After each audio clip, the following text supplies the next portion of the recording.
Well, I think it's time that we bring the nominees or the nominators for the two new members going to be inducted in the Hall of Fame. We'll first start with the Tennessee team. Can their inductor please come up to induct Jennifer to the Hall of Fame?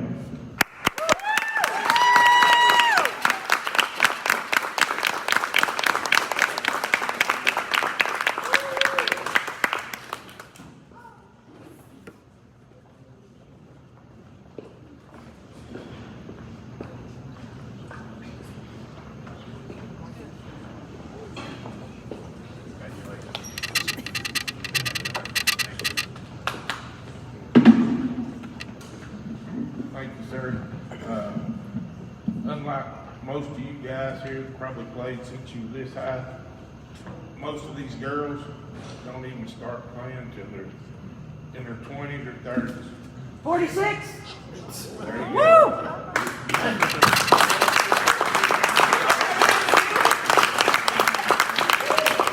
So when I hear these guys talking about coaching, we get girls 46, 30, we've had them as old as 50 something. It's like coaching adults, our kids, with adults' mind. So you have no idea when you start talking about coaching. These guys have played their whole life, so it's tough. And Jennifer didn't even start playing football until she was 33. And not playing any sports when she was younger. She met me about 20 years ago, and we were team roping. I was team roping all the time. That's a rodeo event, and she didn't know what competing was. We'd go to rodeo roping. If I won or I didn't win, if I won, it was on to the next one because you was ready to go. If you didn't win, you was mad. You know how it is when you lose football games. She couldn't understand that. She'd never competed, and she'd say, "Why are you taking it so serious?" I'm like, "Listen, from the time I was knee-high to duck, I've been competing in sports, and it's all about winning for me. If you're going to do something, you might as well give it y'all and win. What else is there in life if you don't win?" So, along the way, I tried to get her to rope. She's like, no, you take it too serious. Finally, I got her started in. She's like, "But I don't want to rope with you," said, "you take it too serious." I said, "Well, you must not want to win then." So, in 2011, it'll be 11 years from tomorrow, she decided to rope me and we wanted the first money 11 years ago tomorrow. Since then, y'all don't know the monster we've created in the football field about winning and being so serious. You know, it takes a while to get that in you. When I talk about her and talk about these coaches here being dedicated to the sport, when she first started playing, a friend of ours, when we first got married, give us tickets to the Titans and Colts game. She's a huge Peyton Manning fan. That's what they give us for our wedding present. And we went down there and we was as close to that food back there from the Colts sideline. If it was quiet, you could hear Peyton Manning talking to Marvin Harrison on the sideline. For years, we got those tickets. When she was 33 years old, it was 2013, we come home and she said, "Man, I wish I could play football so bad." I said, "There's surely playing women's football somewhere." She got on the internet and found out that they was playing a team in Carolina and one in Chattanooga. She reached out to both of them. One in Chattanooga said they had one tryout and she could come. From where we live in Tennessee, it's 225 miles to Chattanooga. 3 days a week, she made the trip, mostly by herself, to Chattanooga to play football. For a team that didn't care if they won or they did. The love for the game had grown. She loved it so much, but the non-seriousness from those players, hear these coaches talk to y'all about how serious you got to take everything in life. It just wore on her so bad, she said, "Let's start her own team." Well, that meant her taking a year off from playing a game. She just learned to play at 33. And we started this team in 2015. And today, she's probably only missed 4 or 5 practices in 8 or 9 years of football.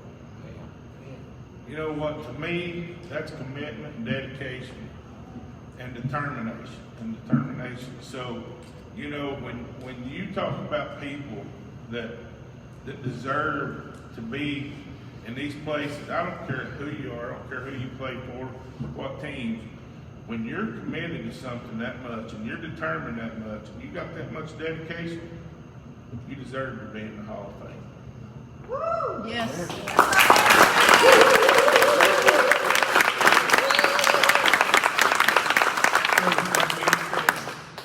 I'd like to proudly announce my wife, Jennifer Johnson.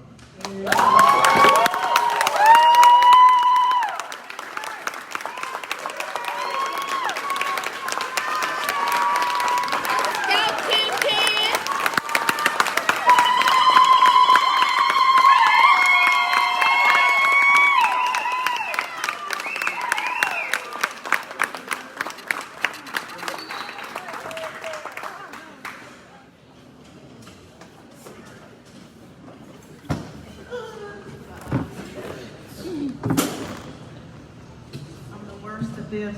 You look good doing it, though. First of all, I want to say thank you to Tony, USA Football International, all my coaches, teammates, family, and friends. Everyone coming together that supported me along this journey, I'm honored. Thank you. 24 years ago, I was introduced to the game of football. Little did I know I was watching the great Peyton Manning play Vanderbilt in Neyland Stadium. That day forever changed my life. Fast forward, years later, I found out that women play this great game. The minute I found out, I knew I had to play. From the first practice, I quickly learned that this game I had grown to love by watching was much more difficult to play. It challenged me in ways that I'd never been challenged before. It pushed me not only physically, but mentally. It brought out a side of me I never knew existed. Growing up, we lived on a farm, so I always knew what hard work was, but this was different. I quickly learned that there was no substitute for preparation and hard work to play this game. Chasing my love of football, my first year was very challenging. From a coach telling me I would never play linebacker, to learning what game speed meant, to learning how to compete, all those things I learned the hard way. Figuring out winning and losing is acceptable to some, but not to me. That's when I knew I was built different. A favorite quote of mine by the great Peyton Manning, "It's not wanting to win that makes you a winner. It's refusing to fail." It's when I learned that how you respond after a loss is what defines you.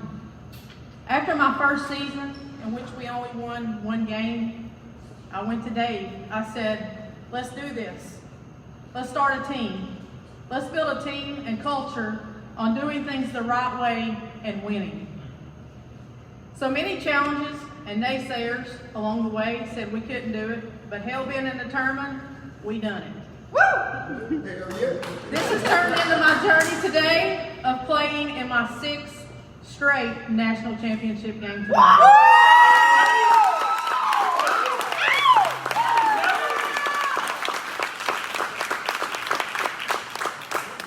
Love me or hate me, one thing you can always say is that I have a burning love and passion for the game that's unmatched. It's been a lot of blood, sweat, and tears along the way, but one I sure wouldn't trade.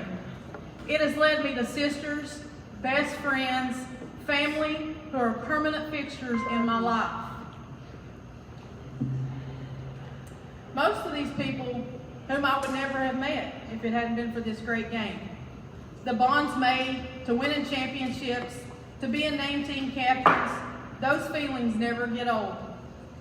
It's ones as players we are always chasing. The determination and the dedication this sport requires is like no other. You have to pay your rent every day or someone is coming to take your spot. Football isn't a journey for all. I've seen many, many come and go. It's the highest of highs, and it's produced the lowest of lows for me. It makes you humble, meek, and hungry. All the glory of one moment. The moment of holding up that championship trophy up high, kissing it, raising it to the sky. Wounds heal, times pass, but I am a champion forever, and now a Hall of Famer, something that can never be taken away from me.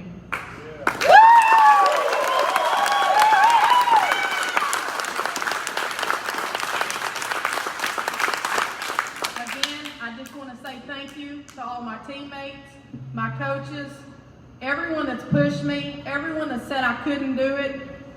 We're here.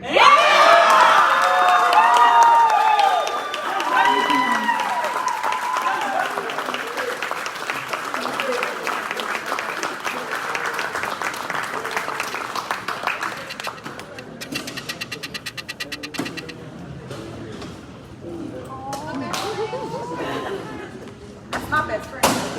My best friend.